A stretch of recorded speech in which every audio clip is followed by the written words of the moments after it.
Halo sahabat-sahabat pioner yang saya hormati, yang saya kasihi, yang saya cintai. Wes, sempurna sudah ya.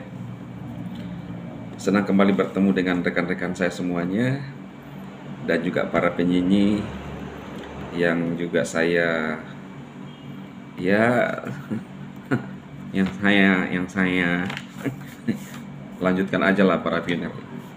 Ya saya kasih juga ya, tapi kasihnya itu ya kasih yang mendidik dan mengajar ya. Mereka akan terkaget-kaget dan terkejang-kejang. Wah, itu terkejang-kejang, itu kejang-kejang sangat itu. Rekan-rekan biar semalam ya, saya menjelaskan tentang alur yang terjadi sekarang ya teman-teman, kondisi yang terjadi sekarang pasca pengumuman rencana open mainnet ya 8 hari yang lalu ya kalau salah ya. Jadi kita tinggal 2 hari. Ada yang khawatir nih ya, ada yang khawatir, ada yang down ternyata ya. Saya nggak tahu kalau Bang Dema tidak ada pada saat itu, dengan banyaknya penyanyi mungkin pada down semua dan tidak menambang semua ya. Menjelang open mainnet saja ada teman-teman kita yang down hanya karena dia mengatakan gimana, karena saya dengar isu gini ya, gara-gara sering nonton video-video Bang Rasman, iya pengacara yang besar itu ya, yang itu tidak ada rambutnya ya, atau bahasa Gerikanya mohak ya, sering ngomong begini ya. Jadi saya tertular, kok jadi saya tertular begini. Ada nggak teman-teman yang suka nonton selalu lihat di beranda saya, memang viral banget ya. Sekarang udah dibekukan dia punya apa namanya ya, sumpah adnya ya, masih nekat. Itu memang saya lihat itu orang benar-benar luar biasa ininya ya, luar biasa tingkat kepercayaan dirinya. Jadi dia mau merubah sesuatu yang tidak bisa dirubah ya. Ini sekarang dia meminta maaf lagi ke Mahkamah Agung karena sudah dibekukan.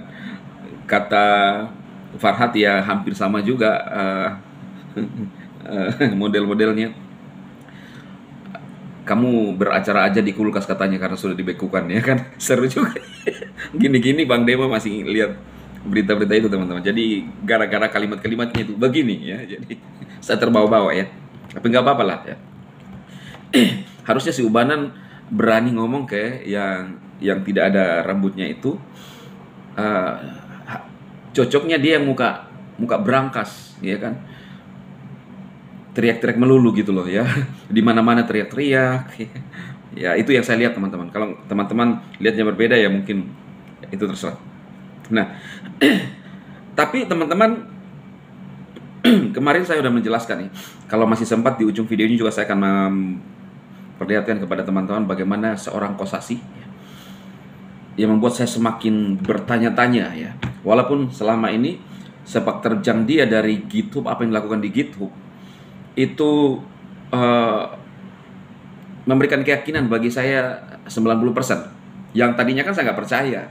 Saya pikir ya hanya ingin memanas-manasi, tapi ternyata tidak teman-teman. Saya membuat akun GitHub dan lihat apa yang dikerjakan itu memang real. Karena sekali lagi, untuk masuk di GitHub itu ada undang-undangnya, ada hukumnya yang mengatur. Jadi tidak sembarang memberikan informasi yang tidak sesuai ya. Nah, pada saat open mainnet ini ada komentar rekan kita gini di video terbaru Sekjen ya. Nah banyak orang yang tidak mengerti ya teman-teman ya, Pai ini ini dari Bang Surya Setiana ya. Pagi Bang, saya dengar kabar katanya open network, open mainnet gak akan ada P-Bank atau nggak bisa ditukar ke fiat, apa benar? Terus gimana, apa pioner yang pengen menukarkan ke fiat? Kalau kayak gitu barangkali Bang Dema bisa ngasih pencerahan. Jujur soalnya bikin saya jadi down. Mohon balasan komentar saya Bang. Saya balas di video aja ya. Teman-teman yang biasa kirim chat WA juga ke saya, lihat aja di video saya. Nah, abang dengar dari mana? Ya, kalau mendengar video ini, abang dengar dari mana? Sumbernya dari mana? Kalau teman-teman dengan kondisi sekarang pasca pengumuman OKX dan pengumuman untuk rencana open minded, bukan rencana, pasti open minded ya, 2 hari lagi, 8 hari sebelumnya diumumkan oleh Kortim, maka mendadak ramai di jalur X itu pemberitaan utama, bahkan media-media sosial dan pakar-pakar kripto mendadak mengangkat Pi. Ya, teman-teman lihat sendiri. Nah, wajar mereka berbicara tentang Pi dengan memperbandingkan koin-koin yang seperti biasanya. Di video saya kemarin, kalau salah teman-teman lihat, saya menjelaskan sebenarnya tujuan Pi itu seperti apa. Nah, jadi Pi ini teman-teman tidak dirancang seperti koin tradisional seperti BTC, ETH dan lain-lain. Jadi makanya mereka ada 3 orang ya, trio yang membahas tentang kripto. Ya, subscriber saya masih di atas lah ya. Memang kelihatan wajah-wajah mereka meyakinkan, mungkin pakar-pakar kripto ya katanya. Nah, mereka membahas, lalu mereka saling bertanya, lu punya Pi nggak? Ya nggak punya lah ya. Jadi mereka itu siap membeli dan tetap melihat pasar, kondisi pasar. Tapi saya lihat katanya pakar tapi nggak ngerti apa-apa. Jadi mereka menganggap bahwa ketika Pi masuk bursa itu bisa dibeli. Bisa memang, bisa saja. Tetapi rekan-rekan, pada saat pengumuman Open Network seperti kode pemrograman kita yang telah muncul dari GitHub sekian lama, di kalau tidak salah kemarin atau 2 hari yang lalu saya membahas, ternyata Bang Nicholas tahun 2021 itu sudah mencatatkan di GitHub 315159. Kemudian menjelang detik-detik open mainnet itu masih tercatat 315159. Jadi kalau misalnya tidak bisa ditukarkan ke fiat, gimana Bang Dima? Memang Kortim memberikan standar khusus dan ada beberapa bursa yang khusus dipilih, termasuk OKX, bursa keempat terbesar, lalu ada beberapa lagi. Nah, itu sudah ada sistem yang dibuat. Teman-teman pernah dengar nggak? Jadi peluncuran di bursa itu dilakukan secara isolasi. Pakar kripto tidak mengerti. Jadi kalau teman-teman, kalau misalnya Indodax tidak kebagian, karena hanya yang bisa menerima, yang bisa Pi legalkan itu adalah yang memenuhi standar MICA, kerangka hukum untuk Eropa. Gimana dengan Indodax? Saya belum tahu, saya belum bisa bicara. Nah, bagaimana kalau tidak bisa ditukar ke fiat? Teman-teman, kita harus punya bursa OKX. Apakah ada resmi di wilayah kita? Ya mungkin itu tergantung. Tetapi kalau OKX bisa diakses oleh siapapun dan bisa melakukan pertukaran BTC USDT. Kalau selama rekan-rekan bisa masuk di bursa, misalnya OKX atau Binance, pasti bisa. Sekalipun ditentukan khusus pasangannya Pi dengan USDT, Pi dengan BTC, Pi dengan ETH. Kalau kita sudah masuk bursa itu kan mudah. Kalau kita dari OKX lalu kirim ke Indodax, jadi teman-teman tidak usah khawatir. Semua sudah ada dalam perhitungan, Kortim. Jadi kalau nggak ada tersedia Bbank, berarti kita harus punya OKX atau yang memang sudah kerjasama dengan Pi, lalu kirim ke OKX dalam bentuk Pi dulu, lalu di dalam kita konversi yang memang sistem sudah siapkan, misalnya USDT. Nah, setelah jadi USDT kirim ke Indodax kita dengan alamat dompet. Ya, alamat dompet itu yang berlaku memang. Ya, kalau kita sudah masuk di beberapa dompet, maka alamat dompet itu berlaku. Kemudian ada TRC20, ada BEP20, ada satu lagi. Ya. Saya kalau menukar ke alamat dompet biasanya BEP20, itu jauh lebih murah. Tapi kalau lintas dompet itu sudah kena gas fee-nya. Nah, sebenarnya tujuan Nicholas untuk membuat ini teman-teman adalah gas fee itu diperkecil. Makanya tadi saya mengupload sebuah video tanggal 20 itu adalah ternyata hari keadilan sosial untuk penduduk bumi. Maka Nicholas, saya tuh selalu mengkaji, ya, kok kenapa bisa begitu? Waktunya kenapa? Ya. Makanya saya melihat, berarti Nicholas tahu Saudara tahu, Pi ini ternyata udah dirancang jauh sebelumnya, dan itu memang nyata, ya. Dan yang paling mengejutkan bagi rekan-rekan semua, ya kalau ya tidak paham ya pasti biasa-biasa aja. Donald Trump pada tanggal 16 Februari, sahabat saya, Bang Donald ya, Bang Dem, memang ya, mengumumkan Pi menjadi alat pembayaran yang resmi di pembayaran resmi nasional di US. Apa tidak kaget itu? Teman-teman bisa lihat beritanya kemarin kalau tidak salah, atau kemarin dulu pagi, kemarin 2 hari yang lalu pagi saya dicat oleh seorang teman. Benar nggak ini beritanya Bang Dema? Saya harus lihat dulu. Itu diberitakan oleh Nyaring Indonesia, media Nyaring Indonesia. Kemudian bukan cuma Nyaring Indonesia, beberapa channel dari luar itu memberitakan tentang pernyataan Bang Donald dari Gedung Putih, ya, bukan Gedung Hitam ya, Gedung Putih. Kalau Gedung Hitam itu ya dari yang Manula itu, ya itu dari Gedung Hitam dan para penyanyi-penyanyi itu.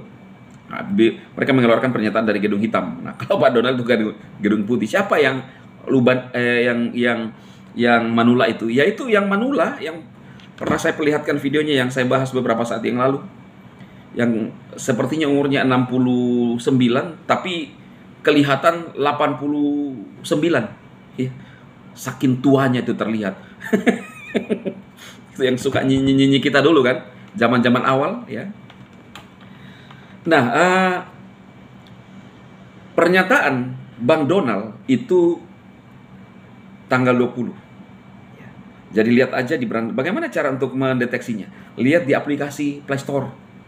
Kan mudah ya. Nah, lalu kemudian yang membuat saya bertanya-tanya, Kosasi ini. Kosasi itu menerima panggilan telepon dari Bang Donald. Lalu dia menulis, saya diundang oleh Bang Donald tanggal 20. Jadi saya berpikir bahwa Kosasi ini tinggal di Amerika, teman-teman. Tapi kalau saya lihat di YouTube, dia bukan orang sembarang. Dia orang yang cerdas. Dia menguasai IT. Dari X-nya, kemudian di-share oleh rekan-rekan kita dari Vietnam. Orang-orang Vietnam loh, lihat juga itu ya. Dia tulis dalam bahasa Indonesia. Di X kalau tidak salah ya. Dia bilang, saya diundang, saya ditelepon oleh Bang Donald. Dia maksudnya, ya. Dia nggak bilang Bang Donald ya. Jadi saya ditelepon oleh Pak Donald. Saya tidak terlalu mengerti Inggris saya hanya British ya. Ya mungkin kurang lebih Bang Dema lah Inggrisnya. Saya masih drop ya. Diundang tanggal 20 untuk penetapan mata uang Pi sebagai pembayaran nasional di sana. Ya. Dia bilang karena saya tidak terlalu mengerti, saya hanya bilang yes saja, itu kata dia. Kita akan tunggu. Ya. Tentunya ini kan selalu diuji dengan waktu teman-teman. Ya. Jadi itu yang saya sampaikan bagi teman-teman semua. Karena semua apa yang ada di X itu saya telusuri. Ya. Ya. Makanya Bang Dema sedikit paham. Ya. Saya sampaikan bagi teman-teman, sebelum pemilihan Bang Donald, saya melihat di X, saya lihat beberapa pernyataan Bang Donald itu mensupport kripto. Maka di situ saya bilang dia akan naik. Kenapa? Karena memang sejalan semua. Sejalan semua. Saya nggak tahu kok bisa jadi seperti itu, diatur semua. Ini ada yang ngatur. Jadi rekan-rekan percaya atau tidak percaya, di dalam era global ini ada yang terjadi, ada yang sedang terjadi pergerakan. Di Facebook saya itu saya sudah posting ya. Ada orang yang menanggapi, jangan terlalu takut lah ya. Seolah-olah ketika sudah barcode itu langsung mengarah ke antikris lah ya. Tidak, ini Bang Dema masih aman kok ya. Ya, barcode itu ada di telapak tangan kita. Telapak tangan apa? Ini ponsel. Dan memang Pak itu memang barcode, kemudian alamat dompet, ya kan? Nah, di sebuah buku kita itu yang sakral kita itu menjelaskan kan di dahi dan di tangan. Ya kita analisa dulu. Tapi yang jelas teman-teman, kita akan lihat sesuatu yang spektakuler terjadi karena Bang Nicholas sudah memberikan pernyataan yang jelas dan tegas, bahkan beranda di aplikasi kita. Teman-teman masih lihat sekarang. Itu Nicholas ngomong yang belum pernah terjadi sebelumnya. Makanya kita buktikan dengan pakar-pakar kripto yang mendadak tidak percaya. Mereka memprediksi ya pasti sama dengan Hamzah Combat. Ya kan? Salah prediksi. Kita udah tahu dari 6 tahun ya. Saya udah Kalau saya bilang saya udah menelusuri dan mengikuti perjalanan ini 4 tahunan, teman-teman. Bahkan pernyataan-pernyataan Nicholas, hampir semua pernyataan Bang Nicholas saya hafal. Makanya itu kalau saya ulang-ulang itu tegas loh. Ada 2 pernyataan yang menurut saya sangat meremehkan BTC, tetapi saudara lihat, teman-teman lihat. Donald mengumumkan bahwa BTC sendiri dan di kalangan Eropa tidak masuk dalam cadangan sebagai devisa negara. Kenapa? Karena bisa dimanfaatkan oleh orang-orang Jahoid. Kenapa? Karena dompetnya itu pihak ketiga, tidak terlalu tidak aman, punya berisiko. Beda dengan dompet kita non kustodial, memegang masing-masing. Pak Donald bilang bahwa ini bukan aksi, bukan reaksi spontan, tetapi sudah diteliti dan dikaji bertahun-tahun. Tetapi orang yang tidak mengerti itu kan baru kaget, loh kok tiba-tiba begitu. Mereka belum sadar-sadar. Nah, jadi teman-teman siap-siap ya. Kita akan lihat pergerakan.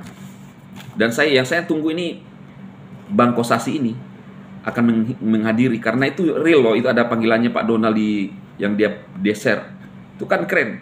Sudah lama saya ikuti ini orang dan membuat keyakinan saya muncul. Termasuk pada saat saya membuat akun GitHub sendiri, karena Bang Dim itu selalu penasaran tingkat tinggi. Ya. Terbukti teman-teman, saya bisa dapat hasil di Web 2 yang mungkin hanya penyanyi tidak bisa dapatkan, hanya nyanyi doang. Ya. Jadi hari ini tanggal berapa nih? Oh, udah masuk di AdSense kita nih. Tanggal 22 karena ada hari Sabtunya berarti 25 landing. Ya. Penyanyi lo tahu apa? Kalian hanya keluar dari gedung hitam. Lama-lama wajah lu jadi seperti arang gitu ya, hitam terus bibir lu ya, celah terus orang.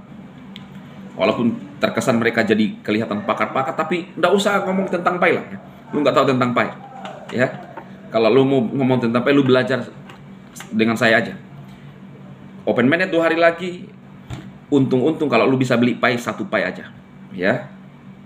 Lu mau perkirakan seperti master hamster combat, beli dengan harga murah, jual itu namanya maklar ya. Itu bukan namanya pakar tuh ya. Di pasar pun banyak maklar konvensional. Kalau kalian maklar digital ya, apa pakarnya kalau begitu ya. Aduh, anak kecil pun bisa prediksi, tapi sesuatu yang spektakuler yang bisa dilakukan dan percaya dan itu yakin sampai pada open mainnet dan real nyata, itu namanya pakar. Jadi belajar sama pakar nih. Oke teman-teman, itu jawaban saya terhadap rekan-rekan kita terkait bagaimana untuk menukar ke fiat. Jangan khawatir Bang, semua dalam perhitungan. Karena ketika masih ada USDT, BTC, USDT itu menjadi acuan kita ya. USDT di bursa-bursa. Dari USDT kita, USDT ke USDT itu bisa cair. Jadi beberapa kali dikonversi, ditukar. Bukan dibeli ya, pertukaran. Jadi semua orang yang masuk di bursa itu bukan beli, melakukan pertukaran. Tukar waktu murah, tukar waktu mahal, ada untungnya. Ya, jadi begitu teman-teman. Karena kalau dibeli itu berarti kan apa ya? Lebih tepatnya itu tukar kalau bagi saya. Jadi selama masih ada BTC, masih ada USDT, masih ada ETH, itulah yang menjadi acuan kita, khususnya di USDT, dolar. Ya, selama dolar masih ada di dalam bursa aman, bisa cair Bang. Ke Indodax atau ke Pintu, lalu Indodax ke akun bank kita. Tetapi kalau kita punya Pai, sudah bisa langsung membelikan, menukar barang, ya ngapain lagi pergi lompat-lompat ke bursa-bursa Abang. Kena gas fee-nya sekian persen, satu ke bursa lain, bursa satu ke yang lain, kemudian dari bursa ke bank, itu kan kena fee-nya semua. Gitu loh ya. Jadi gak usah khawatir, semua bisa terjadi karena Bang Dema sudah ngalami.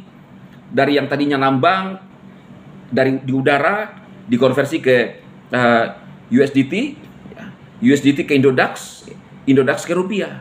Seperti itu abangku, jangan khawatir, jangan lemah hanya karena nggak bisa. Yang penting lu sudah punya koin Pai, aman itu ya. Yang tidak aman itu, yang beresiko adalah yang tidak punya koin Pai. Oke, sukses untuk para pinner. Sudah gempar di X, di media sosial, mulai ramai. Bahkan media-media liputan 6 sudah keluar juga ya. Kemana mereka selama ini ya kan? Mereka lihat-lihat kita, diamati dulu, kalau sudah mulai yakin baru ngomong. lah kita dari tidak ada apa-apanya dibiuli kita. Salam sukses para pinner, semangat.